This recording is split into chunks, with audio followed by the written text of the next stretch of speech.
साल 1989 है और एनकॉम के सीईओ फ्लिन अपने बेटे को एक पूरी तरह डिजिटल दुनिया, जिसे ग्रिड कहते हैं, में अपने रोमांच के बारे में बता रहे हैं। जब वे छोटे थे, फ्लिन ने ग्रिड बनाया था और इसे एक खूबसूरत दुनिया मानकर वहां कुछ समय बिताया। वहां उनकी मुलाकात एक बहादुर योद्धा से हुई जिसका नाम था ट्रॉन, जिसने उन्हें डिस्क युद्ध और तेज चक्र जैसी अद्भुत चीजें दिखाईं। हालांकि फ्लिन की वास्तविक दुनिया में जिम्मेदारियां थीं, इसलिए उन्होंने ग्रिड का प्रबंधन करने के लिए अपनी एक डुप्लीकेट कॉपी बनाई जिसका नाम था क्लू। फ्लिन, क्लू और ट्रॉन ने मिलकर एक ऐसा सिस्टम बनाया जहां सारी जानकारी सिस्टम सहित मुफ्त थी। आखिरकार उन्हें ग्रिड में एक चमत्कार भी मिला, लेकिन फ्लिन अपने बेटे को यह बताने से इनकार करते हैं कि वह क्या है और वादा करते हैं कि कहानी को किसी और दिन पूरा करेंगे। कुछ समय बाद समाचार चैनल फ्लिन के रहस्यमयी ढंग से गायब होने की खबर देते हैं। एनकॉम के बोर्ड सदस्य कहते हैं कि उनकी पत्नी के निधन के बाद से फ्लिन का व्यवहार असामान्य हो गया था, लेकिन वे पूरी तरह भरोसेमंद नहीं हैं, क्योंकि वे कंपनी पर फिर से नियंत्रण हासिल करने के लिए उत्सुक हैं, जबकि फ्लिन के माता-पिता उनके बेटे की देखभाल करते हैं। लड़का नाराज है क्योंकि उसे लगता है कि उसके पिता ने उसे छोड़ दिया। 20 साल बाद फ्लिन का बेटा सैम रात की सड़कों से होकर एनकॉम टावर तक पहुंचता है, जहां वह एक डिवाइस का उपयोग करके दरवाजे का ताला हैक करता है और चुपके से अंदर घुस जाता है। फिर वह ऊपर जाता है और एक सिक्योरिटी कैमरे को चकमा देकर मुख्य कंप्यूटर वाले कमरे में दौड़ता है। वह इसे भी हैक करना शुरू करता है, यह नहीं जानते हुए कि उसने गलती से एक अलार्म चालू कर दिया है और एक गार्ड उसके पीछे आ रहा है। इस बीच एक बोर्ड मीटिंग हो रही है, जहां नया बॉस अपने नए मुख्य उत्पाद की घोषणा करता है, एक सुरक्षित ऑपरेटिंग सिस्टम जो कुछ घंटों में बाजार में आएगा। वे इसके लिए पैसे भी लेंगे, जो एलन को हैरान करता है, क्योंकि यह फ्लिन ने कंपनी की नींव में रखे गए सिद्धांतों के खिलाफ है। लेकिन उनकी आपत्ति को नजरअंदाज कर दिया जाता है। उसी पल स्क्रीन पर सैम के कुत्ते का वीडियो चलना शुरू होता है, जिससे बॉस सिस्टम तक पहुंच नहीं बना पाता।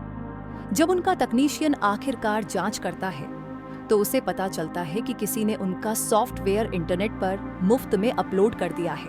सैम खुद से बहुत खुश है, लेकिन उसे एक गार्ड मिल जाता है जो उसका पीछा शुरू करता है जब तक वे छत पर नहीं पहुंच जाते।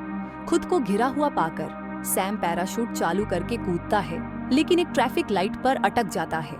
कुछ संघर्ष के बाद वह अपने शरीर को हार्नेस से मुक्त करता है और एक टैक्सी के ऊपर उतरता है, जो उसे इधर उधर ले जाती है जब तक कि सैम गिर नहीं जाता। तब तक पुलिस उसे गिरफ्तार करने के लिए पहुंच जाती है। कुछ घंटों बाद सैम जमानत देता है और घर लौटता है, जो सिर्फ एक शिपिंग कंटेनर को अपार्टमेंट में बदला गया है। अचानक एलन वहां आता है और सैम को उसकी नवीनतम शरारत के लिए बधाई देता है। जाहिर तौर पर सैम हर साल अपने पिता के गायब होने के दिन कंपनी के साथ मजाक करता है। फिर एलन बताता है कि उसके पास अभी भी उसका पुराना पेजर है, क्योंकि फ्लिन ने उसे इसे हमेशा अपने पास रखने को कहा था, और उसे अभी फ्लिन के पुराने आर्केड शॉप के ऊपर के ऑफिस से एक संदेश मिला है, जो 20 साल से इस्तेमाल नहीं हुआ नंबर है। सैम उदासीनता दिखाता है क्योंकि वह अभी भी अपने पिता से नाराज है, लेकिन एलन उसकी इस रवैये की आलोचना करता है। फ्लिन ने गायब होने से पहले रात को एलन को बताया था कि उन्होंने एक बड़ी खोज की थी। एलन को लगता है कि फ्लिन इस तरह कभी गायब नहीं होंगे और उनके साथ कुछ हुआ होगा, लेकिन सैम उस पर विश्वास नहीं करता और उसे बाहर निकाल देता है। जाने से पहले एलन सैम को आर्केड शॉप की चाबियां देता है। अपने कुत्ते का चेहरा देखकर सैम को अपराध बोध होता है और वह आर्केड जाने का फैसला करता है। वहां कोई नहीं है, इसलिए वह ट्रॉन खेलने की कोशिश करता है, लेकिन जब वह सिक्का डालता है, वह बाहर गिर जाता है, जिससे सैम को फर्श पर कुछ अजीब निशान दिखते हैं। वह गेम को हटाता है और एक गुप्त दरवाजा खोजता है, जो उसे एक गलियारे से होकर एक कंट्रोल रूम में ले जाता है, जहां एक कंप्यूटर है। सैम तुरंत इसका उपयोग सुराग ढूंढने के लिए शुरू करता है, ये नहीं जानते कि उसकी हरकतों ने उसके पीछे एक बड़ा लेजर चालू कर दिया है। ये लेजर अचानक एक किरण छोड़ता है जो सैम को डिजिटाइज करके ग्रिड में भेज देता है। जैसे ही फर्श उसके नीचे हिलता है, सैम उस अद्भुत दुनिया को देखकर स्तब्ध और अभिभूत हो जाता है, जिससे गार्डों के लिए उसे पकड़ना आसान हो जाता है और उसे अन्य कैदी प्रोग्राम्स की कतार में जोड़ दिया जाता है। यहाँ कोई नहीं बता सकता कि वह इंसान उपयोग करता है, न कि प्रोग्राम। एक अजीब आकार का वाहन कैदियों को एक अन्य कार्यकर्ता के पास ले जाता है, जो प्रत्येक की जांच करता है और तय करता है कि उन्हें डिरेज किया जाएगा, यानी मार दिया जाएगा, या उन्हें खेलों में भेजा जाएगा। सौभाग्य से सैम को खेलों के लिए चुना जाता है, लेकिन जब एक अन्य प्रोग्राम को भी यही भाग्य मिलता है, वह भागता है और जमीन में लगे पंखे का उपयोग करके खुद को डिरेज कर लेता है। इसके बाद सैम को हथियारशाला में भेजा जाता है, जहां सायरन उसके कपड़े उतारती है और उसे नया कवच और एक आइडेंटिटी डिस्क देती है। एक सायरन जिसका नाम जेम है, सैम को जीवित रहने के लिए कहती है। फिर उसे गेमिंग ग्रिड में ले जाया जाता है, जहां वे डिस्क वॉर्स खेलते हैं। एक विशाल भीड़ खिलाड़ियों के लिए उत्साह बढ़ाती है, जबकि बॉस अपने बॉक्स से अपने सहायक जार्विस की कंपनी में देखता है। जैसे ही पहला मैच शुरू होता है, सैम पर उसके दुश्मन की डिस्क से हमला होता है, जिसे वह आखिरी क्षण में चकमा देता है। उसके बगल के कमरे में वह डर जाता है जब देखता है कि अगर डिस्क लग जाए तो क्या होता है। सैम के पास अपनी डिस्क से जवाबी हमला करने के अलावा कोई चारा नहीं है और कुछ असफल थ्रो के बाद दुश्मन सैम के नीचे का फर्श तोड़ देता है। वह आखिरी क्षण में खुद को संभाल लेता है और वापस चढ़ता है, जहां वह देखता है कि उसका प्रतिद्वंद्वी उसकी ओर आ रहा है। इसलिए वह इंतजार करता है और आखिरी सेकंड में फर्श तोड़ देता है, जिससे उसका दुश्मन गिर जाता है और वह लड़ाई जीत जाता है। सैम का अगला प्रतिद्वंद्वी काफी आक्रामक है, इसलिए वह फर्श पर स्लाइड करके उसे जल्दी हिट करता है और फिर अपने कमरे से भाग निकलता है, जिससे जार्विस का ध्यान उसकी ओर जाता है। इधर उधर कूदने के बाद सैम अंतिम राउंड के कमरे में पहुंचता है और पता चलता है कि उसका प्रतिद्वंद्वी रिंजलर है, जिसके पास 2 डिस्क हैं। एक भयंकर लड़ाई शुरू होती है, जिसमें गुरुत्वाकर्षण बार बार बदलता रहता है और जल्द ही रिंजलर सैम को हरा देता है। हालांकि जब रिंजलर सैम के कवच पर खून देखता है, तो उसे पता चलता है कि वह एक उपयोगकर्ता है और उसे ऊपर देखने वाले बॉक्स का सामना करने के लिए कहा जाता है, जहां बॉस सैम से अपनी पहचान बताने को कहता है। जैसे ही सैम अपना नाम बताता है, उसे ऑफिस में ले जाया जाता है, जहां पता चलता है कि बॉस एक युवा दिखने वाला फ्लिन है। सैम विश्वास नहीं कर पाता कि वह अपने पिता को फिर से देख रहा है और फ्लिन उसे पहले नहीं पहचानता, जिसका वह समय के बीतने को दोष देता है। वह सैम की डिस्क जांचता है, लेकिन उसकी यादों की सामग्री से प्रभावित नहीं होता। और जब सैम पूछता है कि क्या वे घर जा सकते हैं, तो उसका अनुरोध ठुकरा दिया जाता है। अब सच सामने आता है, यह फ्लिन नहीं, क्लू है। इसके बाद सैम को लाइट साइकिल एरेना में भेजा जाता है, जहां जार्विस भीड़ को उत्तेजित करता है, जबकि एक रहस्यमयी शख्स ऊपर से देखता है। सैम को प्रोग्राम्स की एक टीम में डाला जाता है, जिसे क्लू की टीम के खिलाफ लाइट साइकिल चलाते हुए लड़ना होगा, जो पूरी तरह ऊर्जा से बने होते हैं। दुर्भाग्य से क्लू की टीम को बहुत अनुभव है, इसलिए चाहे सैम की टीम कितनी भी तेजी से जाए, एक एक करके प्रोग्राम्स विभिन्न तकनीकों से खत्म हो जाते हैं। सैम अपनी साइकिल से गिर जाता है, लेकिन इससे पहले कि वह क्लू का सामना कर सके, वह शख्स एक लाइट रनर के साथ हस्तक्षेप करता है और सैम को ले जाता है। फिर कुछ दुश्मनों को हराकर दीवार में एक छेद बनाकर ऑफ ग्रिड आउटलैंड्स में भाग जाता है, जहां अन्य वाहन पीछा नहीं कर सकते। सुरक्षित होने पर वह शख्स खुद को क्वोरा के रूप में पेश करता है और सैम को एक पहाड़ी पर बने एकांत घर में ले जाता है। अंदर सैम आखिरकार असली फ्लिन से मिलता है, जो उसे तुरंत पहचान लेता है। पिता और पुत्र एक गर्मजोशी भरे पुनर्मिलन के बाद क्वोरा सैम को दिखाती है कि फ्लिन उसे बोर्ड गेम और क्लासिक किताबों के माध्यम से वास्तविक दुनिया के बारे में सिखा रहा है। बाद में रात के खाने के दौरान सैम अपनी वर्तमान जिंदगी के बारे में थोड़ा बताता है और फिर जानना चाहता है कि उसके पिता के साथ क्या हुआ। फ्लिन बताता है कि वह ट्रॉन और क्लू के साथ मिलकर एक आदर्श सिस्टम बनाने के लिए काम कर रहा था और आखिरकार उन्हें जो चमत्कार मिला वह था आईएसओ नामक चीज का जन्म। ये ऐसे एल्गोरिदम हैं जो उपयोगकर्ता के हस्तक्षेप के बिना खुद विकसित होते हैं और इनमें प्राकृतिक रहस्यों को सुलझाने की क्षमता है। इनमें बायोडिजिटल जेनेटिक्स भी है। फ्लिन ने पहले कभी ऐसा कुछ नहीं देखा था और वह प्रभावित था, लेकिन क्लू ने उन्हें अपूर्णता माना। चूंकि उसका प्रोग्राम्ड लक्ष्य एक आदर्श सिस्टम बनाना था, क्लू ने तख्ता पलट किया, फ्लिन और ट्रॉन पर हमला किया और सिस्टम पर कब्जा कर लिया।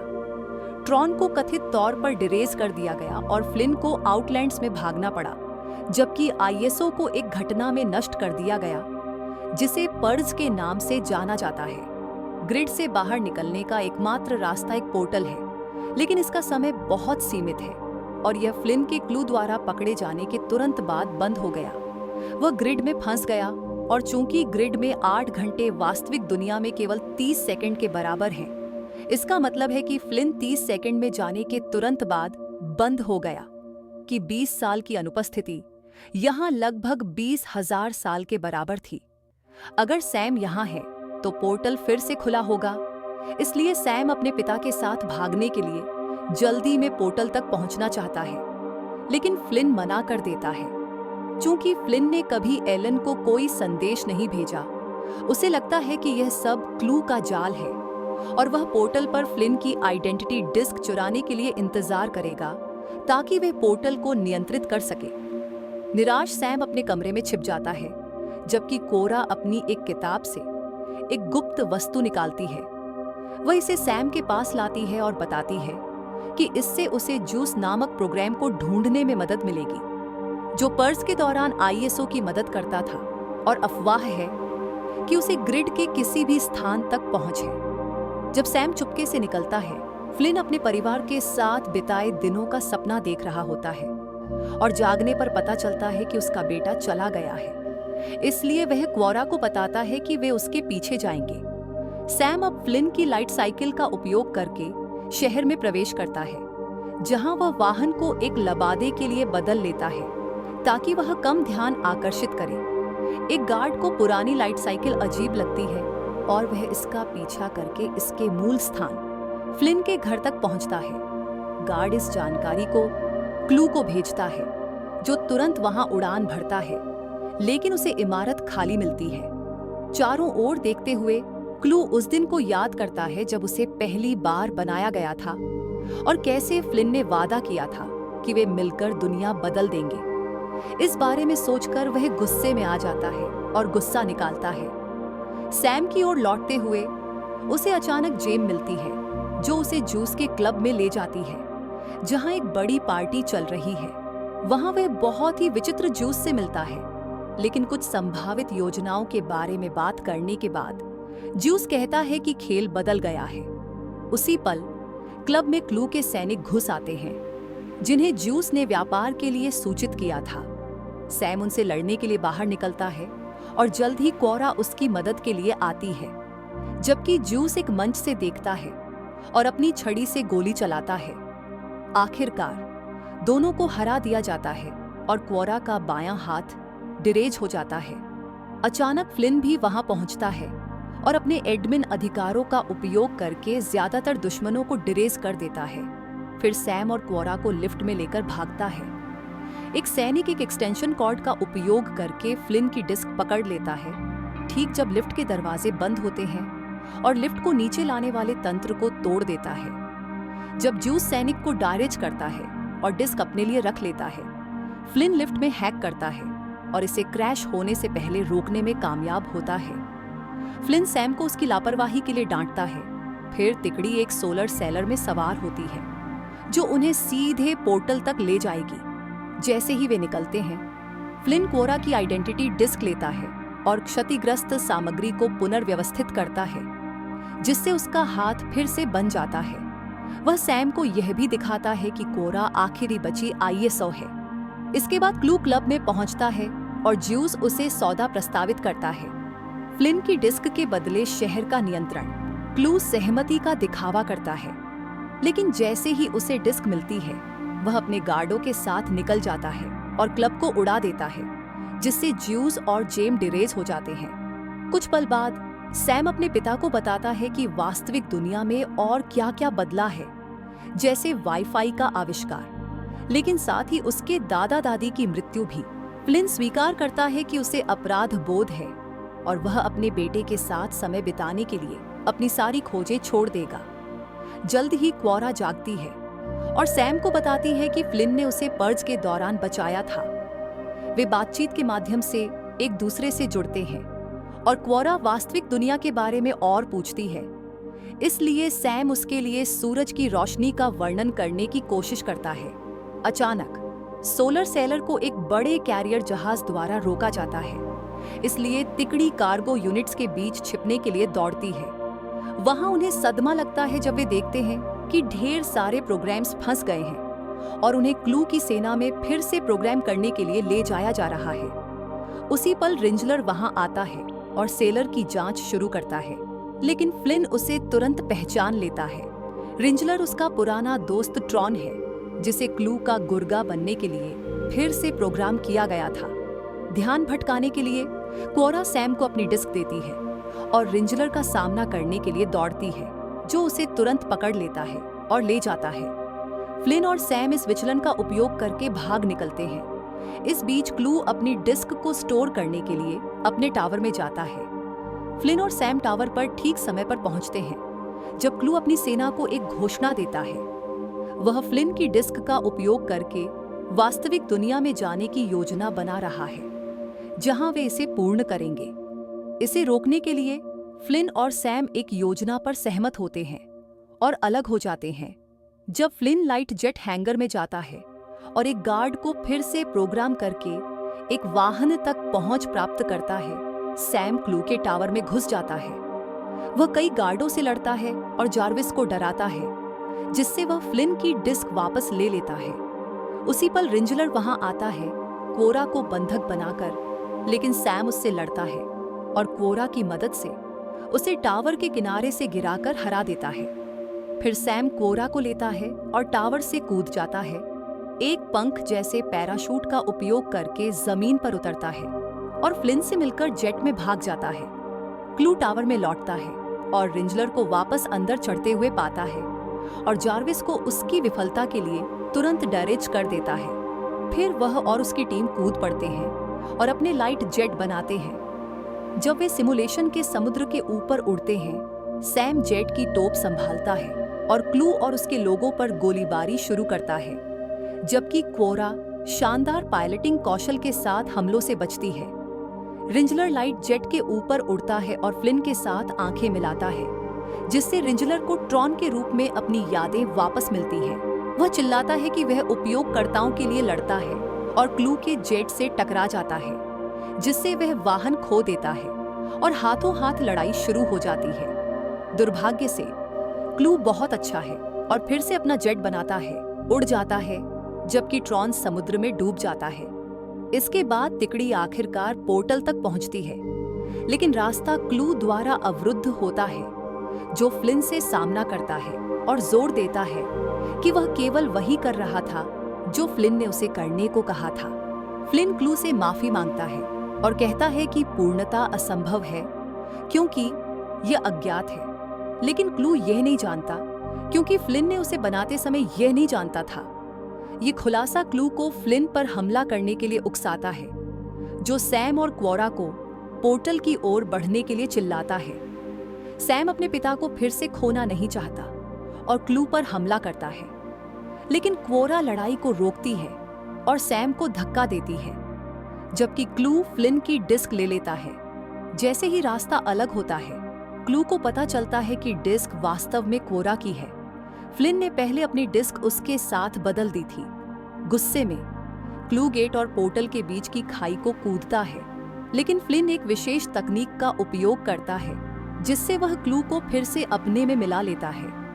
अपनी बचपन की यादों से भरकर फ्लिन गर्व के साथ देखता है जब सैम अपनी डिस्क को पोर्टल में डालता है और अलविदा कहता है, फिर क्लू के साथ पूरी तरह से एकीकरण करता है। सैम और क्वोरा ग्रिड से भागने में कामयाब होते हैं ठीक उससे पहले जब एकीकरण के कारण एक विशाल विस्फोट होता है जो पूरे स्थान को नष्ट कर देता है। अपने पिता के ऑफिस में वापस आने पर सैम ट्रॉन सिस्टम को एक माइक्रोचिप पर सहेजता है जिसे वह अपने गले में डाल लेता है। फिर वह एलन को पेश करता है और कहता है कि वह सब कुछ के बारे में सही था। वह यह भी कहता है कि वह एनकॉम को वापस लेगा और चाहेगा कि एलन चेयरमैन बने। इसके बाद सैम क्वोरा से मिलता है और कहता है कि उसे कुछ दिखाना है। फिर उसे पहली बार सूर्योदय दिखाने के लिए ले जाता है